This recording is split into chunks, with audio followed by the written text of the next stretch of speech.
Hi, SES Kindergarten. It's Miss Mattox. Happy Friday. Today I am going to read How Do Dinosaurs Stay Safe? It's from the How Do Dinosaurs series, written by Jane Yolen and illustrated by Mark Teague. This book was actually written for Jane's granddaughter because in the foreword it says, "For Juliet Grinsky, longed for, waited for, here at last, Nana Jane." So she wrote this book for her granddaughter. How does a dinosaur stay safe all day, whether at home or at school or at play? Does he climb too high?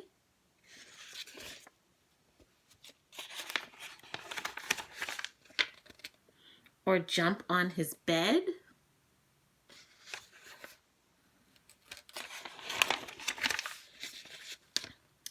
Does he race on his bike with no helmet on head?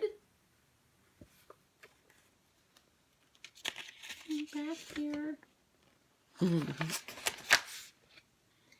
Is he rough with the cat? Does he stand on chairs? Whoa, look at Dad. Horrified. When Mama says no, does he run down the stairs?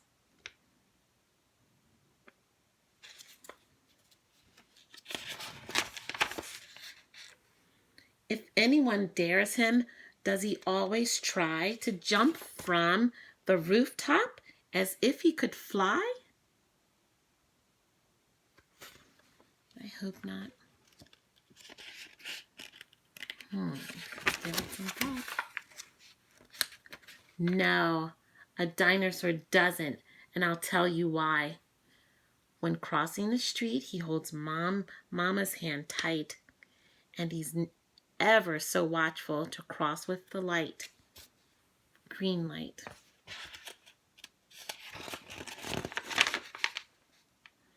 He's careful with forks, knives, and spoons when he eats.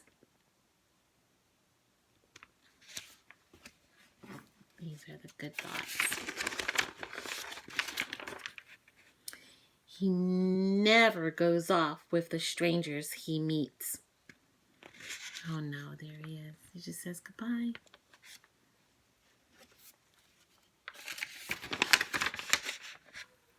When swimming with friends, he is careful to be right at the spot where his papa can see.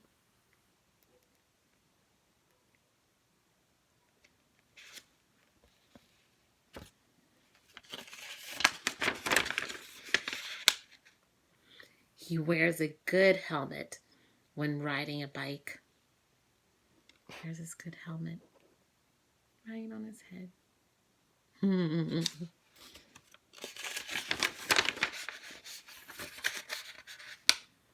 Takes bottles of water when on a long hike.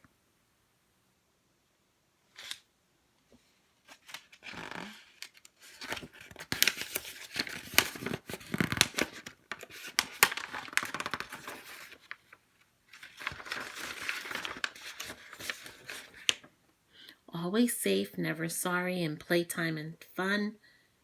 Our dinosaur knows how to dial 911.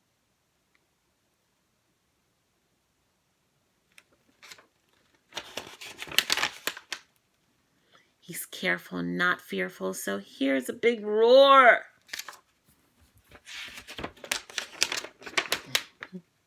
Stay safe and play safe, little dinosaur. That's a little. And then on the back, times I read the back of the book at the end instead of the beginning. It says, why do we want our children to stay safe? I know that answer. You do too. Because we love them so much.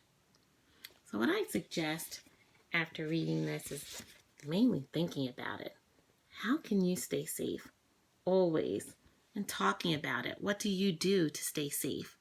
I know there's many ideas. We've learned so much in kindergarten about staying safe, kind of listening to rules. So what I would do, I'd think about it, and then if I want to, I can write about it. because we have many power words that we can use to write about how we can stay safe. Just thinking of a sentence that I would probably try or choose one of the options. One could be, I am safe when and you fill in the blank for that. But for me, it would be, I am safe when I sit in my chair, period. And if I wanted to write another sentence, I start again with I, because we're talking about yourselves. I'm talking about me. I do not want to fall, period. Always, after you finish that, if that's your last sentence, unless you have another thought of how you're going to be safe, you can begin illustrating. We saw how we can do it through Mrs. Boardley's reading. Once you write on your paper that you have, whether you have lines or not, refer you to try to have lines. You can draw in the rectangular box or draw at the top of your writing. You can also use words, I and can and power words that you saw in Mrs. Rushi's reading. There's many ways. So there's just some ideas and giving it thought, as we did with Mrs. Johnson and Mrs. McGinnis. So there's so many ways, but we mainly want you to read your books and give thoughts about it. So happy Friday. I can't wait to see you next week with a different reading, some other activities that we have planned, and just happy weekend. And we'll see you next week. Okay, bye-bye.